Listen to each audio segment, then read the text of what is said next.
Hi fam, how are you? It's the 2nd of Jan 2026, um, and we had a Premier League day yesterday, and guess what happened? City dropped some points against Sunderland. It was a 0-0 draw. They did play better in the second half, but they had some missed opportunities, which is just fantastic. I want to thank Sunderland for what they did, because now Arsenal are 4 points ahead of City to begin 2026. I am a bit disappointed that Maresca got fired at Chelsea, because I felt like Chelsea had what it takes to possibly get a draw as well with Chelsea on Sunday. I don't know what's going to happen to that Chelsea team since they've lost a very decent manager, I must say. It's going to be quite interesting. But also, there were rumors that Pep could possibly leave at the end of the season because he hasn't renewed his contract yet. And if Pep leaves, Maresca is someone that City would definitely be looking into replacing him with. So I'm not quite sure if there was something strategic about him also leaving as early as he did. But man, I feel sorry for Chelsea. Actually, I don't feel sorry for Chelsea. What am I saying? I'd be like, I don't even understand why they were regarded title contenders when we drew against them at Stamford Bridge. Yeah. Chelsea have never been title contenders. They are an academy that's all about buying young players and selling them for profits. That's all they do. They buy young superstars and they sell them for profits as soon as they've established themselves a bit better at Chelsea, and that's their business model. And I've got no issue with their business model. It just doesn't accommodate, I guess, fans that well.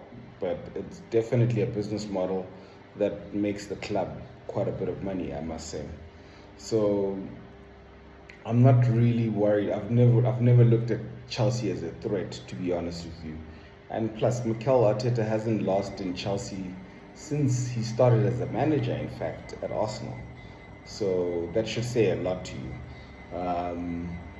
That's why Chelsea have never been a worry to me. But City, on the other hand, and this is quite interesting because I would actually think that perhaps Mikel would want to leave City after winning maybe his last Premier League title there.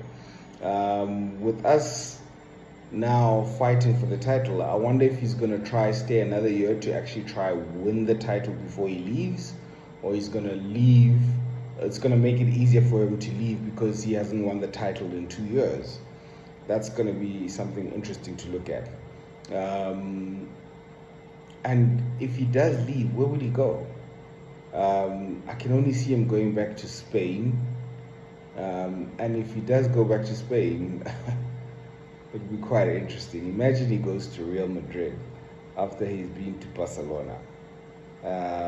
I think he has what it takes to take Real Madrid, or to take Real Madrid back to greatness. They seem to be struggling a bit with Alonso, but I mean, it's his first year. He's trying to implement his systems, so I actually quite rate Xabi Alonso as well. So I think he could. It would be quite interesting to see where Pep goes. I wonder if he'd go back to Barca, perhaps. I'm pretty sure they'd welcome him there with open hands, because he did sort of manage probably two teams that happen to be probably Barca's best teams ever in history. And yeah, it'd be quite interesting to see where he actually goes if he leaves City. That's if he leaves City, by the way. So we're not quite sure if he's going to leave City, but 3 points or 2 points dropped for City. And Arsenal are now 4 points ahead. we've got a very interesting title race ahead of us, ladies and gentlemen.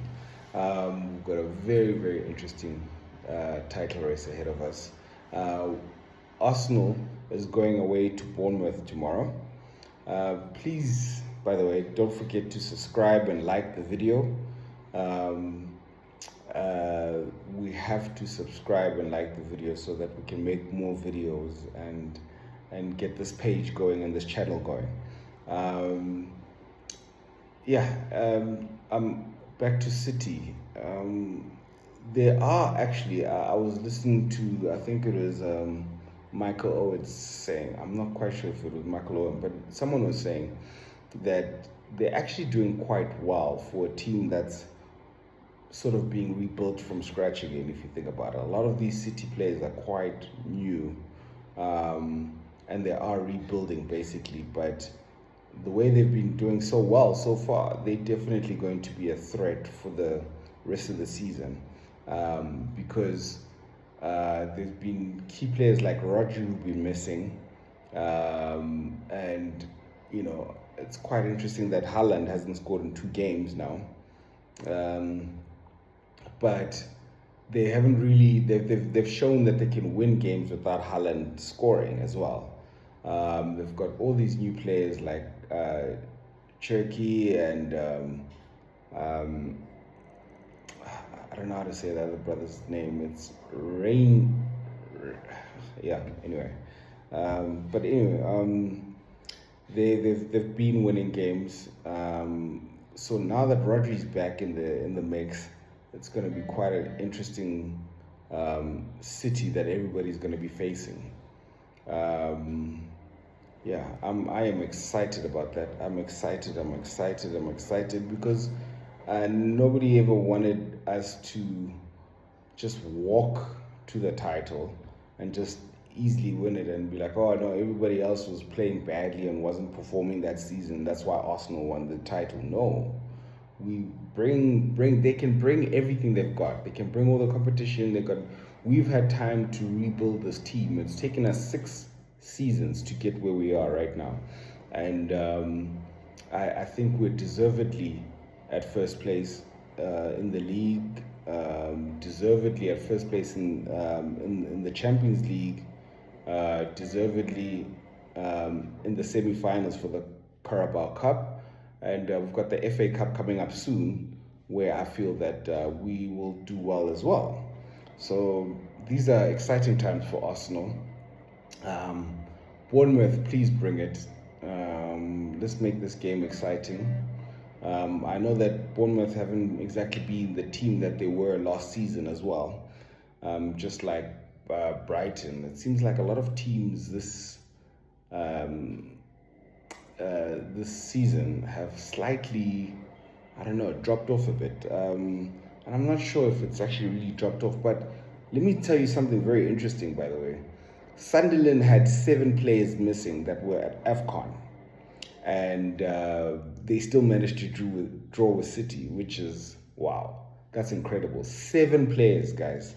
7 players that were all at AFCON, and they still managed to draw with City. So, man, who knows what would have happened if they were actually all at Sunderland and they weren't in the AFCON. Sunderland could have possibly pulled one over City there. So these are exciting times. This league is very competitive, I must say. Liverpool also drew to Leeds. After Bournemouth, we've got Liverpool, so that's going to be quite interesting. I think on the 7th of Jan, if I'm not mistaken. So we're playing Bournemouth on the 3rd, which is tomorrow, and then after that we're playing Liverpool, which I'm also looking forward to. But redemption.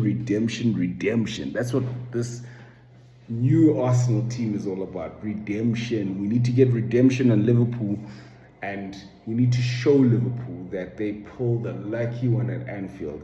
I'm still devastated because we haven't won at Anfield since 2012, and man, I need that victory at Anfield, man. But I just don't know when. Like, maybe we might face them in the Champions League. That'd be quite interesting. If we face them in the Champions League, and we have to go to Anfield and then give him a nice hiding at Anfield. That would really make my 2026. Like, I mean, that would be a fantastic 2026, and way to end the season for us. That's for sure. But like I said, guys, and girls and ladies, that we are going to take all four competitions: Carabao Cup, FA Cup, Premier League, and Champions League. All four.